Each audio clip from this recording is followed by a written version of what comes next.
안녕하세요. 오늘도 주님 안에서 믿음으로 꽉 찬 알곡이 되기 위해 성경 묵상의 시간을 허락하신 하나님께 감사와 영광을 올려드립니다. 6월 5일 수요일 묵상 말씀을 시작하겠습니다. 오늘의 제목은 주 예수를 믿으라입니다. 바울이 여종을 귀신에게서 해방하자 여종의 주인이 바울을 거짓 고소하여 옥에 갇히게 합니다. 하지만 갇힌 곳에서도 간수와 온 가족에게 복음을 전합니다.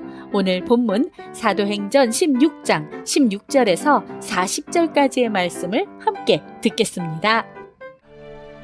우리가 기도하는 곳에 가다가 점치는 귀신 들린 여종 하나를 만나니 점으로 그 주인들에게 큰 이익을 주는 자라. 그가 바울과 우리를 따라와 소리질러 이르되 이 사람들은 지극히 높은 하나님의 종으로서 구원의 길을 너희에게 전하는 자라. 이같이 여러 날을 하는지라 바울이 심히 괴로워하여 돌이켜 그 귀신에게 이르되 예수 그리스도의 이름으로 내가 네게 명하노니 그에게서 나오라. 하니 귀신이 즉시 나오니라. 여종의 주인들은 자기 수익의 소망이 끊어진 것을 보고 바울과 실라를 붙잡아 장터로 관리들에게 끌어갔다가 상관들 앞에 데리고 가서 말하되 이 사람들이 유대인인데 우리 성을 심히 요란하게 하여 로마 사람인 우리가 받지도 못하고 행하지도 못할 풍속을 전한다. 무리가 일제히 일어나 고발하니 상관들이 옷을 찢어 벗기고 매로 치라 하여 많이 친 후에 옥에 가두고 간수에게 명하여 든든히 지키라 하니 그가 이러한 명령을 받아 그들을 깊은 옥에 가두고 그 발을 착고에 든든히 채웠더니 한밤중에 바울과 실라가 기도하고 하나님을 찬송하며 죄수들이 듣더라. 이에 갑자기 큰 지진이 나서 옥터가 움직이고 문이 곧 다 열리며 모든 사람의 매인 것이 다 벗어진지라. 간수가 자다가 깨어 옥문들이 열린 것을 보고 죄수들이 도망한 줄 생각하고 칼을 빼어 자결하려 하거늘 바울이 크게 소리질러 이르되 내 몸을 상하지 말라. 우리가 다 여기 있노라. 간수가 등불을 달라고 하며 뛰어들어가 무서워 떨며 바울과 실라 앞에 엎드리고 그들을 데리고 나가 선생들이여, 내가 어떻게 하여야 구원을 받으리이까? 주 예수를 믿으라. 그리하면 너와 내 집이 구원을 받으리라. 하고 주의 말씀을 그 사람과 그 집에 있는 모든 사람에게 전하더라. 그 밤 그 시각에 간수가 그들을 데려다가 그 맞은 자리를 씻어주고 자기와 그 온 가족이 다 세례를 받은 후 그들을 데리고 자기 집에 올라가서 음식을 차려주고 그와 온 집안이 하나님을 믿음으로 크게 기뻐하니라. 날이 새매 상관들이 부하를 보내요. 이 사람들을 놓으라. 간수가 그 말대로 바울에게 말하되 상관들이 사람을 보내어 너희를 놓으라 하였으니 이제는 나가서 평안히 가라.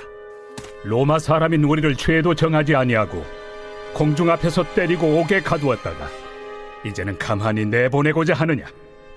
아니라. 그들이 친히 와서 우리를 데리고 나가야 하리라. 부하들이 이 말을 상관들에게 보고하니 그들이 로마 사람이라 하는 말을 듣고 두려워하여 와서 권하여 데리고 나가 그 성에서 떠나기를 청하니 두 사람이 옥에서 나와 루디아의 집에 들어가서 형제들을 만나보고 위로하고 가니라. 오늘 우리에게 주시는 교훈은 무엇일까요?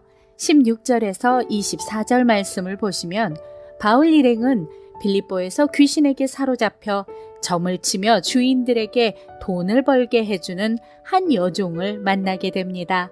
그 여종은 매일같이 바울 일행을 따라다니며 이 사람들은 지극히 높은 하나님의 종으로서 구원의 길을 너희에게 전하는 자라고 외쳤습니다. 바울은 이에 괴로워 예수 그리스도의 이름으로 그 여종에게서 귀신을 쫓아냅니다. 돈벌이의 수단을 잃은 여종의 주인들은 바울과 실라를 모함하며 고소하였고 두 사람은 매를 많이 맞고 깊은 감옥에 갇히게 됩니다. 바울과 실라는 분명 하나님의 인도에 따라 사역을 행하였습니다. 하지만 하나님의 인도는 그들에게 쉽고 편안한 상황만을 가져다 주지는 않았습니다. 하나님의 말씀에 순종하는 길에서도 어려움을 만나는 경우가 많이 있습니다. 그러니 상황만을 가지고 하나님의 인도가 아니라는 생각으로 고민할 필요가 없습니다. 비록 고난 속에 있다 할지라도 하나님의 일하심을 신뢰하고 믿을 때 하나님의 역사는 나타납니다. 25절에서 34절 말씀을 보시면 바울은 감옥에 갇힌 상황에서도 낙심하거나 좌절하지 않고 오히려 복음으로 인한 고난을 기뻐합니다. 이미 바울은 기도와 찬양에 충만하여 낙심과 좌절은 그를 지배할 틈이 없었습니다. 그들이 기도하고 찬송할 때 큰 지진이 나서 감옥문이 열렸습니다. 당시의 법으로는 죄수들이 탈옥하면 지키던 간수들을 대신 처형했기 때문에 자다가 깨서 열린 옥문을 본 간수는 자결하려고 했습니다. 하지만 모든 죄수들의 마음을 하나님께서 붙잡아 주셔서 도망가지 않았고 간수는 그 즉시 자신이 구원 얻을 방도를 묻습니다. 이 사건으로 간수와 그의 가족이 구원을 얻었습니다. 하나님은 간수의 집을 구원하시려고 바울과 실라를 감옥으로 보내셨습니다. 우리의 눈에는 실패와 좌절의 장소가 하나님의 눈에는 선교의 현장이었습니다. 어떤 상황에 처하든지 하나님의 마음을 품고 하나님의 시선을 갖고 바라봅시다. 35절에서 40절 말씀을 보시면 다음날 바울과 실라는 자신들이 로마 시민권자임을 밝히며 그들의 부당한 처벌을 지적합니다.